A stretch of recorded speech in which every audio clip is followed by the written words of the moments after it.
Assalamualaikum warahmatullahi wabarakatuh.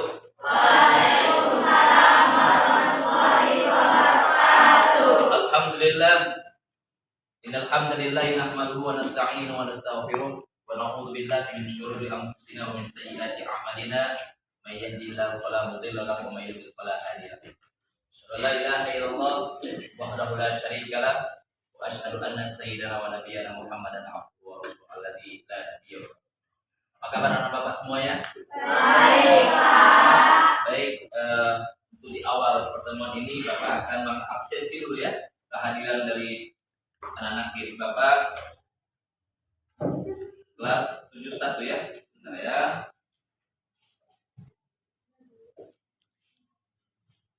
Tanggal 19. Alia Nurul Hashim, Andika Ramadhani, Aurelia, Azra Sahira, Dwi Amanda, Febri Apriansa, Vika, Vira Agustina, Jessica, Mailan, Ahmad Rafa Simbolon, Muhammad Azril, Tafidul Sabri, Nabila, Nahiza, Najwa, Bilqis, Len. Ada kabar? Izin. Di grup sudah dikasih tahu ya.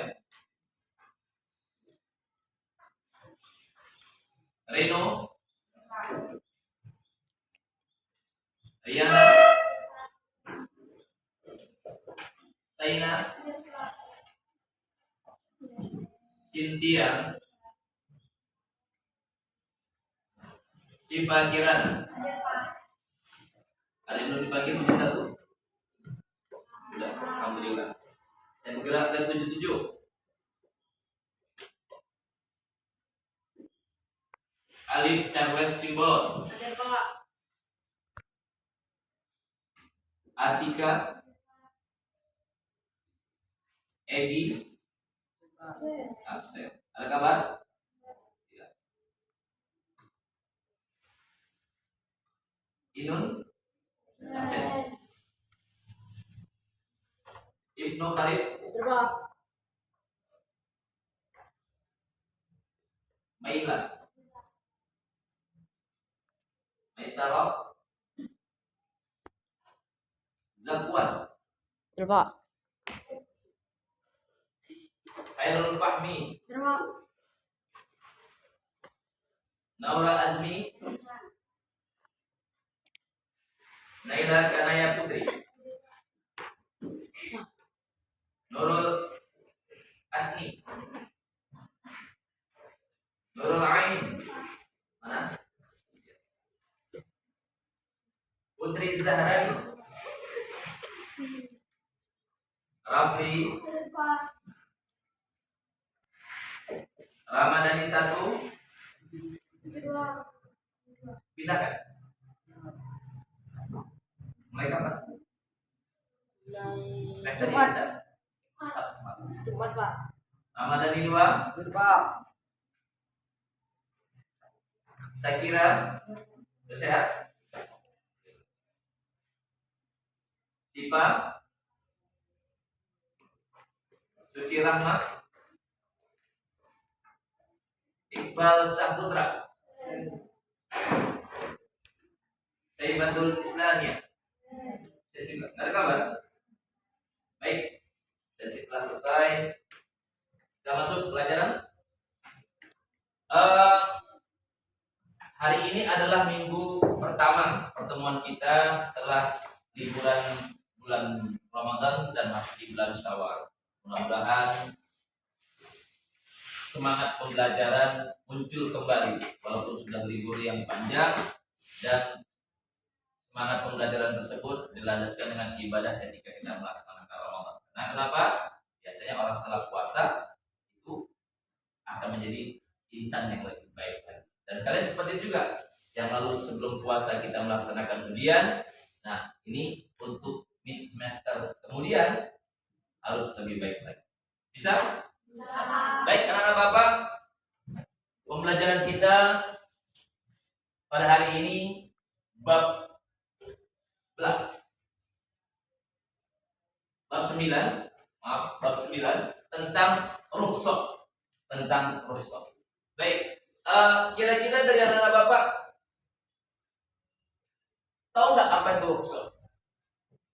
Ayo, siapa yang tahu tentang rukhsah? Apa itu pengertian rukhsah? Nah, silakan Dwi. Rukhsah secara bahasa memiliki arti keringanan atau pelonggaran. Dan istilah rukhsah diartikan perubahan hukum dari hukum asalnya karena sebab tertentu tujuan untuk memberikan kemudahan dan keringanan. Ya, berarti definisinya adalah keringanan dan atau kelonggaran. Tentang apa ini? Kira-kira kalau kita bahas rukhsah, keringanan dan kelonggaran tentang apa? Ini dari hukum tadi ya, tentang hukum ya. Tadi ya, hukum. Oke.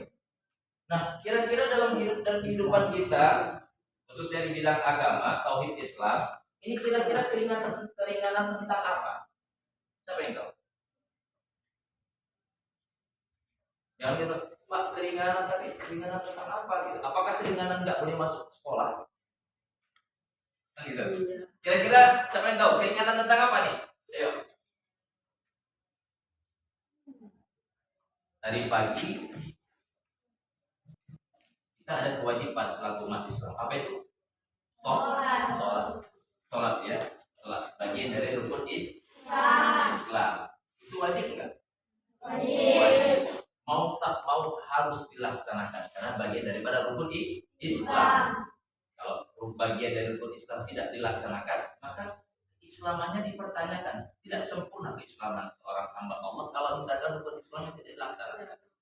Nah, kira-kira menurut kalian ketika pelaksanaan ibadah tersebut, ketika pelaksanaan rukun Islam tersebut, ada nggak kira-kira yang pernah kalian lihat tentang berkaitan dengan keringanan ataupun kelonggaran? Tentang misalkan pelaksanaan sholat subuh aja dari pagi, kira-kira contoh keringanan dan kelonggaran.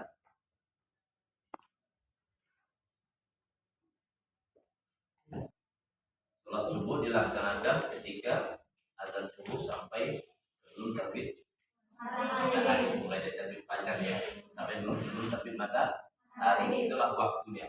Nah, tadi pagi ada nggak yang bangunnya mohon maaf lewat dari terbit matahari? Contoh misalkan tiba-tiba tadi pagi kesiangan 6:30 baru bangun, udah lewat terbit tuh matahari. Kalau saya tidak silap terbit matahari tadi pagi jam 6:15. Kira-kira ada nggak yang bangun misalkan 6:30? Nggak ada yang bangun 6:30.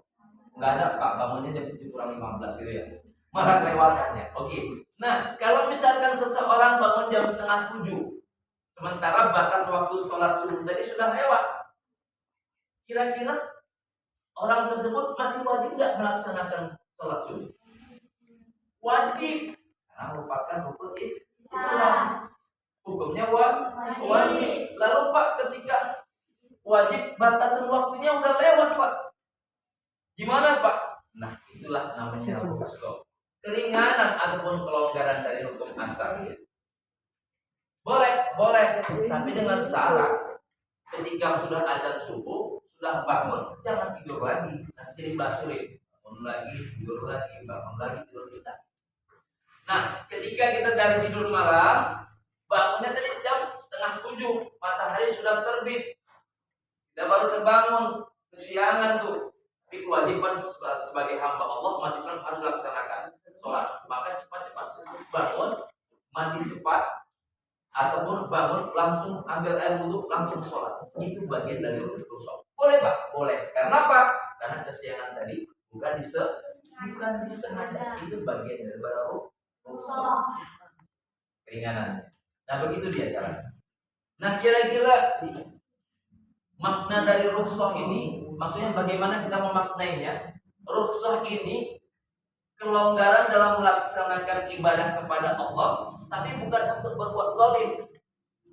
Maksudnya gimana Pak? Seperti tadi saya bilang, waktu subuh dari mulai terbit fajar sampai sebelum terbitnya matahari.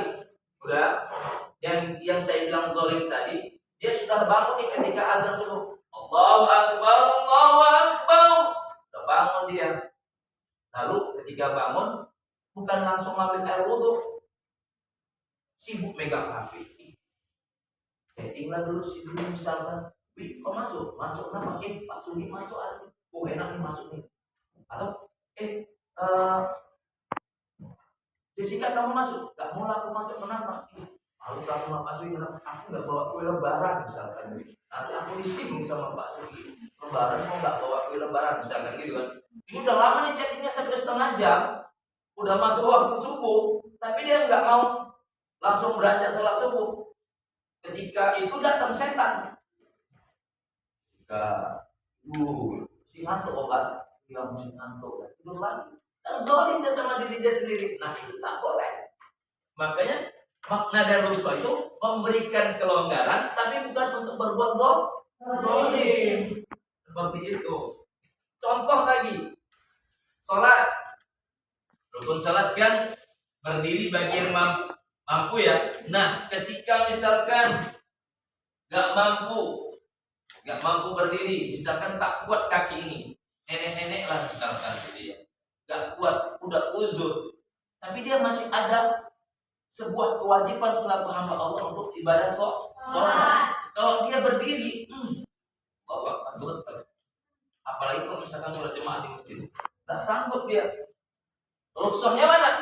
Duduk dia. Biasanya di masjid itu ada sholat. Ini bagian daripada rukhsah. Nah, kalau misalkan di rumah sakit sedang terbaring kakinya misalkan mau maaf diamputasi, sedang proses pengobatan, gak bisa dia sholat berdiri, mana mungkin? Sedang pengobatan diamputasi baru siap operasi. Duduk tegak gini juga mungkin masih lemas kondisinya karena masih diinfus. Dia hanya bisa terbaring. Boleh nggak? Wajib nggak melaksanakan sholat? Wajib. Selama ruh masih ada dalam tubuh seorang hamba Allah, maka kewajiban untuk melaksanakan ibadah Allah itu wajib. Lalu gimana rukhsahnya? Berbaring dia. Berbaring. Tapi melaksanakannya tidak seperti pelaksanaan orang normal, ada ruku, ada sujud, enggak. Jadi sebatas kemampuan dia. Makanya rukhsah tadi dikaitkan dengan kelonggaran ataupun kemudahan, keringanan, disesuaikan dengan kemampuan seorang hamba Allah. Pak, apa boleh Pak? Boleh. Nih dalil Al-Quran. Dasar pelaksanaan kelonggaran tersebut ada di dalam Al-Quran surah Al-Baqarah ayat 286. Ayo kira-kira siapa yang bisa baca? Tunjuk. Perwakilan. Ayo. Ada di buku halaman 200. Ayo, kira-kira siapa yang baca? Bisa baca? Silakan, tunjukkan. Siapa? Gak apa-apa, silakan baca ya. Ayo. Jangan malu-malu. Malu kita kalau nggak bisa pandai baca Quran. Bukan malu mau baca Quran, malu kalau nggak pandai membaca Al-Quran. Tuh hikmah semalam puasa semalam kan? Ayo, siapa? Gantian. Ayo, siapa? Ayo. Silakan baca. Ayat halaman 200 silakan. Baca. Bismillah. Buat. Bismillahirrahmanirrahim.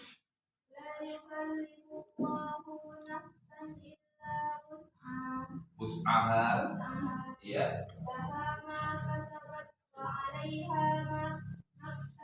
Oke, artinya kuat bacanya. Allah tidak membebani seseorang melainkan sesuai dengan kesanggupannya. Dia mendapat pahala pahala dari kebajikan yang dikerjakannya dan dia mendapatkan siksa dari kejahatan yang diperbuatnya. Oke. Berarti Allah tidak membebani seorang hamba Allah nafsan pribadinya illa melainkan wus'aha, kesanggupan. Lalu tadi misalkan si nenek-nenek tadi yang sudah uzur tak mampu sholat berdiri, lalu dia sholat duduk, boleh, karena tidak dibebani oleh Allah. La yukallifullahu nafsan illa wus'aha. Tidaklah dibebani oleh Allah Subhanahu wa taala kepada seorang hamba Allah melainkan dengan kesanggupan. Laha ma kasabat wa 'alaiha maktasabat. Atas kebaikan yang dilakukannya Allah akan memberikan pahala. Apa itu? Dari ketika sholat. Wajib kan? Wajib. Ketika dia melaksanakan sholat, melaksanakan kebaikan itu Allah akan memberikan kebaikan, memberikan pahala atas kebaikan tersebut. Tapi karena dia tetap hukumnya adalah wajib, wa 'alaiha maktasabat. Kalau dia melakukan keburukan, maka Allah akan memberikan dosa ataupun ganjaran keburukan kepada hamba Allah tersebut. Ingat, "May ya'mal mithqala dzarratin khairan yarah, wa may ya'mal mithqala dzarratin khairan yarah." Walaupun sebesar biji zarah akan dibalas oleh Allah, baik itu kebaikan ataupun keburukan. Maka kalau dasarnya wajib, harus wajib dilaksanakan. Wah, capek. Itu wajib. Harus kamu lakukan. Allah akan berikan pahala, ganjaran pahala. Apalagi di bulan Ramadan semalam, luar biasa. Malam pun mau bikin tarawih. Nah, kira-kira di bulan Syawal ini ada nggak yang mau bikin tarawih? Nggak ada, karena khusus dia ibadah di bulan Ramadan. Kalau memang ada yang anak-anak bapak tadi malam misalkan mau kemana? Mau bikin tarawih, nanti dibilang udah mulai gila ya. Karena ada waktunya, kayak gitu ya. Nah, walaupun di bulan Ramadan semalam capek pun sanggup. 11 rakaat putus, 23 rakaat wah gampang. Si sanggup kenapa? Ada kewajiban. Allah akan balas kebaikan akan dibalas oleh Allah di bulan puasa di bulan Ramadan. Apalagi di bulan Ramadan dibalas oleh Allah 10 sampai 700 kali lipat. Wah, kesempatan. Makanya sedih kita ditinggalkan Ramadan. Entah di Ramadan tahun depan kita nggak sanggup lagi atau tidak diberikan nikmat oleh Allah. Udah jimun lewat. Kapan lagi yang mau bulan Ramadan? Semalam itu. Makanya sedih. Maka takbiran semalam ada yang menangis. Kenapa ya Allah kira-kira sanggup nggak? Ataukah masih diberikan kenikmatan olehmu ya Allah? Aku sampai Ramadan tahun yang akan datang. Entah ini Ramadan yang terakhir. Besoknya mau Ramadan tahun depan dipanggil oleh Allah. Tak sempat lagi awak merasakan nikmatnya bulan Ramadan. Kalau itu panggilan ke iman. Tapi jarang tuh umat Islam tuh. Walaupun ada sih gitu ya. Itu kalau udah bulan Ramadan, bulan Syawal, sibuk nyari baju baru. Lupa dia ibadah yang dilaksanakan bulan Ramadan lewat. Itulah hikmah Ramadan nggak dapat dia. Balik lagi, ketika kita nggak mampu untuk melaksanakan sesuai dengan aturannya, ada rukhsah, keringanan. Nah, itu tentang sholat. Puasa kira-kira siapa yang bisa memberikan contoh? Rukhsah pelaksanaan ibadah puasa. Ayo, kira-kira siapa yang bisa kasih tahu? Ada nggak hamba Allah yang diberikan kemudahan dalam hal puasa? Ada contoh, silakan. Wanita cuma ada Haid. Iya. Kalau menggantikan bukan hanya pada Senin Kamis, tetapi di saat beliau mampu melaksanakan penggantian ataupun qada puasa yang tertinggal karena asbab kewanitaan dari haid ataupun nifas, itu wajib. Jadi tidak harus Senin Kamis. Ada lagi kira-kira itu karena kondisi tertentu haid. Ada lagi kira-kira ketika pelaksanaan puasa bentuk rukhsah ataupun keringanan? Ayo siapa? Taurin kira-kira ada tahu ketika keringanan puasa? Ayat Allah bilang ayyaman ma'dudat, di hari-hari yang telah ditentukan. Faman kana minkum maridan aw ala safar fa iddatun min ayyamin ukhra. Faman kana minkum, apabila dari kamu, barang siapa dari kamu, faman kana minkum maridun, sakit. Nah, kalau kira-kira sakitnya tuh sakit yang parah. Maaf cakap, di ruang ICU. Napasnya pun Senin, Kamis, Senin, Kamis. Maksudnya umurnya antara Senin sampai Kamis gitu. Dia aja nggak sadar dia kena tabung oksigen. Nah, kira-kira waktu dia sedang sakit tersebut maridon, wajib nggak puasa? Tidak. Kalau dia wajib, insya Allah besoknya jion, meninggal dunia. Kan gitu. Itulah bukti keringanan salah satunya. Atau misalkan nenek-nenek udah tua, udah 90 tahun, jangankan untuk puasa, nak. Kenapa? Untuk napasnya pun susah katanya. Kan gitu. Nah, puasa lagi, udahlah.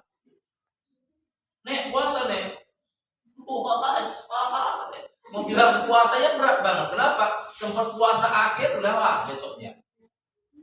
Jangan gara-gara sebuah hukum kaku dipaksakan seorang hamba Allah, padahal dia ada dalilnya sesuai dengan kemampuan, tapi dia nggak belajar agama, dipaksakan juga, malah menjadikan sesuatu yang menimbulkan keburukan pada dirinya. Allah marah. Kenapa? Allah telah berikan kemudahan. Faman kana minkum, nek kau dah tua nek, iya. Kenapa? Ada kemudahan untuk tak puasa. Oh iya nek, aku iya. Kalau misalkan nenek puasa besoknya nek, insyaallah. Inna lillahi wa inna ilaihi raji'un, telah meninggal dunia Nek Zainab. Kenapa? Karena menahan puasa. Salah. Kan gitu ya kan? Nah, itu tidak boleh. Ada kemudahan. Itu namanya rukhsah. Ya. Tadi terus ibu-ibu yang sedang menyusui, takut dia ataupun sedang hamil, takut dia ada dampak pada kandungannya. Itu juga ada rukhsah. Tapi janganlah macam ibu-ibu di zaman milenial yang atas, tahun ini hamil, besok menyusui, besok hamil lagi, tahun ini hamil, tahun depan menyusui, tahun depan lagi hamil, tahun depannya lagi menyusui. Nah, kapan puasa? Oh, puasa otak nak rupanya. Ini kasih ini si bayi menyusui. Nah, tahun depannya lagi puasa otak nak dia hamil katanya. Tahun depannya lagi menyusui lagi. Jadi tidak melaksanakan kewajiban dikarenakan hamil menyusui. Mana bisa kan gitu kan? Ada aturannya dalam Islam. Apalagi contoh rukhsah, zakat. Kira-kira siapa yang tahu rukhsah zakat? Rukhsah zakat. Kira-kira yang diwajibkan untuk bayar zakat anak kecil wajib bayar zakat? Seorang hamba Allah yang apabila dia berada dilahirkan ataupun berada pada masa bulan Ramadan dan sampai dengan bulan Syawal, maka dia wajib zakat, baik yang kecil maupun yang besar, baik yang anak bayi maupun yang nenek-nenek, wajib zakat. Pak, lalu kalau misalkan nanti awak Pak, yo kenapa banyak masih bayi lahir di bulan puasa, yo terus apakah dia wajib zakat? Wajib. Mana dia wajib zakat Pak? Jalan aja nggak bisa ke masjid. Tadi kalau misalkan jalan ke masjid sama badan amil zakatnya, ya kan? Bingung badan amilnya. Apa yang anak kecil kan gitu? Kalau misalkan hukum itu bersifat kaku, ini enggak. Ada kemudahan. Itulah rukhsah tadi. Siapa yang bayar zakat? Yang menanggung jawabinya adalah orang tua. Nenek-nenek tadi juga lagi misalkan jalan aja pun susah. Jalannya 10 meter, ya kan? Kalau jalan 10 meter nih, istirahatnya 2 jam. Saking udah muncul. Sementara masjidnya atau musolanya insya Allah 500 meter. Tadi 10 meter 2 jam. Kalau 500 meter berarti dia berhenti 50 kali kan gitu ya. Kan 10 meter berhenti, 10 meter berhenti. Kalau 500 meter berarti dia berhenti banyak 50 kali 2 jam. 50 kali 2 jam. Ya itu 2 hari 2 malam baru sampai. Besoknya nanti mana bayar zakat, berjaga semangat gimana mau bayar zakat sampai 2 jam berhenti 10 meter berhenti 2 jam, 10 meter berhenti 2 jam. Insya Allah sampai masjid lewat. Kan gitu. Kalau dia setiap orang itu harus langsung. Tidak. Rukhsahnya adalah bisa dititipkan kepada orang ataupun kepada yang bertanggung jawabnya. Dari anak bayi ada orang tuanya. Tadi sini tadi misalkan tak bisa berjalan, tak sanggup, bisa dipanggil anaknya. Atau misalkan dipanggil cucunya. Cu, tolong bayarkan ya zakat nenek, nama nenek ini. Ya, siap nek, insyaallah. Itu dia. Ada lagi. Kira-kira di kampung kalian, di tempat kita, ada nggak yang benar perbedaan bayarnya? Ada yang pakai beras, ada yang pakai uang, ada? Itu juga merupakan bagian dari rukhsah. Kalau kita mengacu kepada mazhab Imam Syafi'i itu mewajibkan membayarnya dengan menggunakan bahan pokok. Nah, kalau kita tinggalnya di laut, tepi laut, jauh dari sawah, misalkan ini ya, misalkan jauh dari sawah, tapi di tepi laut, kalau misalkan harus membayar dengan bahan pokok yang kita makan adalah beras, dia bingung nyari berasnya kemana. Misalkan dia harus nyari berasnya itu, dia harus ke kota lagi untuk bayar zakat. Tadi harus ke kota yang memakan waktu misalkan sampai 1 jam atau 2 jam. Kan nggak mungkin. Bisa-bisa satu kampung itu nggak ada orang yang kenapa, semua pada pindah ke kota gara-gara mau beli beras. Maka ada keringanan bisa dibayar dengan uang. Ada mazhab imam mazhab yang lainnya bisa menggunakan uang. Itu juga bagian dari rukhsah. Jadi paham ya? Jadi kita dalam ibadah kepada Allah kewajiban tetap hukumnya wajib, namun ada rukhsah, adapun keringanan dalam melaksanakannya.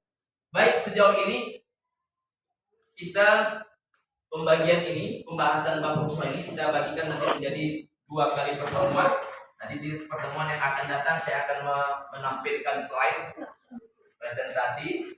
Ya, saya akan pakai nanti kita proyektor, kita akan lihat presentasinya dan juga nanti akan kita simpulkan dari pertemuan rukhsah. Nah, kira-kira ada pertanyaan sejauh ini rukhsah yang kehidupan sehari-hari saja? Ada? Silakan. Ya, silakan. Bagaimana kalau orang mampu atau tidak mampu? Siap, pertanyaan bagus. Pak, orang tersebut tak mampu. Kira-kira dia wajib nggak zakat? Agama Islam. Rukun Islam ada zakat? Ada. Rukun Islam itu untuk kelompok atau untuk pribadi? Pribadi. Berarti seorang hamba Allah mempunyai kewajiban secara pribadi untuk melaksanakan rukun Islam. Salah satunya adalah zakat. Makanya walaupun dia tidak mampu, tapi wajib untuk zakat. Pak, gimana mau bayarnya? Kan itu. Sementara dia saja untuk mencari makan aja pun susah, Pak. Balik lagi, tujuan zakat ini adalah untuk membersihkan. Ada zakat fitrah untuk membersihkan jiwa dan diri kita. Ada zakat harta untuk membersihkan penghasilan kita. Gitu kan? Nah, lalu ada kriteria-kriteria yang telah ditetapkan. Kalau misalkan zakat fitrah tadi di bulan Ramadan, ada kalau misalkan dia zakat fitrah dengan membayar kalau beras di 2,7 menurut mazhab Imam Syafi'i. Ada juga beras, ada juga dengan uang sesuai dengan nominal dari beras tersebut. Pak, dia nggak mampu, Pak. Lalu kajian kemana? Siapa orang-orang yang berhak mendapat zakat? Ada 8. At-Taubah ayat 60, ya kan? Tapi di Indonesia biasanya hanya termasuk dalam 4 golongan besar.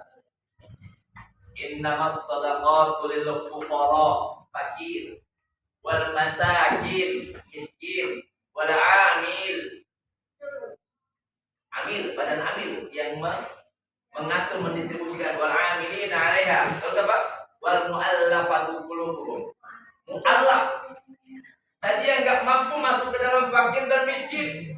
Dia Pak, dia belum mampu Pak untuk bayar, tapi dia ada kewajiban dia. Makanya kita atur sebuah sistem dalam Islam ini. Kenapa? Jangan membayar zakatnya itu nanti ujung-ujung waktu. Maka kasihan nanti fakir miskin tadi. Gitu dia belum zakat, kenapa? Dia tetap ada kewajiban untuk bayar zakat, tapi aku belum ada uang, ya Allah gimana? Makanya buat sistem si Amin tadi. Kenapa? Buat sistemnya sudah dibuka pembayaran zakat mulai dari misalkan awal Ramadan. Misalkan 10 hari di awal Ramadan sudah dibuka bayar zakat. Udah? Dengan harapan apa? Dengan harapan biar supaya ada finansial kepada yang fakir miskin tadi untuk membayar zakat. Tapi tetap wajib. Kalau dia sempat si fakir miskin tadi tidak sempat untuk bayar zakat, maka dosanya adalah orang-orang kita. Kenapa? Tidak peduli sama si fakir. Pak, apakah kita harus membayarnya melalui amil? Tidak, langsung kita. Misalkan ada di kampung kita, Ijah itu kayaknya susah banget. Kita langsung datang ke rumah wajah. Assalamualaikum, waalaikumsalam. Wah, aku ingin membayar zakat keluargaku. Langsung aja kepada Wawa ya, boleh. Biar supaya apa? Biar supaya Wawa tadi punya uang finansial untuk membayar zakat atas tanggungan keluarga. Jadi dia tetap membayar zakat.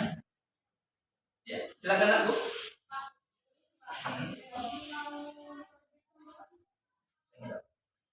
Nanti.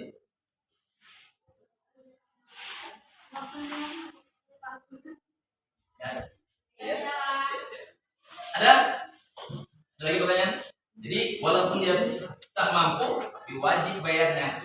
Bagaimana sistemnya Pak? Ayo dirubah. Bisa langsung bayar ke rumah Ijah tadi, atau bisa datang ke rumah Kurir misalkan karena sudah tua kali, ataupun miskin kali, rumahnya sudah reot, sudah mau jatuh. Apakah kita langsung bayar ke ambil? Boleh, tapi lebih utama lagi kalau misalkan kita lihat langsung di depan mata kita, ini keluarga miskin banget, ini keluarga bukan miskin lagi, fakir lagi. Kalau fakir tuh kehidupannya lebih rendah lagi daripada si miskin. Rumahnya sudah kondom ini, maaf cakap, ya rame-rame misalkan satu kampung itu buang rumahnya kan gitu, misalkan saking susahnya langsung, maka bisa langsung bayar zakat di tempat si fakir. Ada lagi? Terima kasih pertanyaan tadi. Ada lagi nggak? Ayo kita jawab kita. Ayo, ada lagi? Ya silakan. 8 golongan, 8 asnaf. Ada dia gharib, ada riqab, ada ibnu sabil, ada fisabilillah. Contoh salah satu misalkan budak. Di Indonesia sudah tidak ada budak lagi. Budak itu dari waktu zamannya Nabi. Contoh budak adalah Bilal bin Rabah. Kenapa? Hidupnya, makannya itu tanggung jawab tuannya. Dia kalau nggak dikasih makan sama tuannya nggak makan. Itu zaman perbudakan. Sekarang udah nggak ada lagi. Ingat, asisten rumah tangga atau pembantu itu bukan budak. Dia adalah yang membantu mengurus di rumah kita, tapi bukan budak. Nah itu dia. Fisabilillah misalkan berperang di jalan Allah, perang untuk membela syiar Islam, itu bisa dikasih zakat. Nah tapi kalau misalkan imam tarawih, ayo sisihkan dari infak masjid, bukan diambil dari zakat. Oke, amin ya. Nanti ada di Al-Quran surah At-Taubah ayat 60 tentang 8 asnaf atau 8 golongan zakat yang mendapatkan zakat. Lain, silakan. Ada? Oke. Nah, kalau nggak ada, untuk pertemuan kali ini saya padakan sampai di sini. Mudah-mudahan ilmu ataupun yang disampaikan hari ini bisa masuk dalam hati kita. Ilmunya itu adalah ilmu yang diridhoi oleh Allah dan ilmu yang berkah. Insyaallah bisa kita terapkan dalam hidup dan kehidupan kita, lalu juga akan selalu berada di pondok kita, selalu kita amalkan dalam hidup dan kehidupan kita. Baik, Pak Taufik beli kopiah yang pada labu. Wabillahi taufiq wal hidayah. Wassalamualaikum warahmatullahi wabarakatuh.